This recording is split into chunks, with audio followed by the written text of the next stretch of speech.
చాలామంది ఇళ్లల్లో భార్యాభర్తలు గొడవ పడతా ఉంటారు. అవును కదండి. అయితే ఇక్కడ భర్త ఏం చేస్తాడు అంటే నెలకొండా ఒక మాట అంటాడండి. ఒక మాట అని సైడ్ అయిపోతాడు. ఈ భార్య ఏం చేసిద్ది, తెలియకుండా యాడాపేడా మాట్లాడేసిద్ది, అటు ఇటు వాగేసేసిద్ది. అలా మాట్లాడేసి వాగేసేసిన సంగతి చుట్టుపక్కల నలుగురికి తెలిసిద్ది కదా. కొద్దిగా పక్కింట్లో ఏదన్నా గొడవ అవుతుంది అనంగానే చెవులు ఎంతెంత పెట్టుకొని చేసుకొని చూస్తుంటారు. పని పట ఏముండదు. అవును కదా.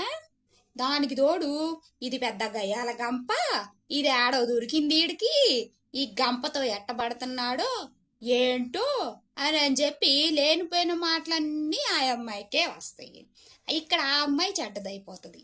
ఈడు మంచోడే, ఈడు చేసే కనపడవు, ఈడు పెట్టే పుల్లలో వాళ్ళకి కనపడవు.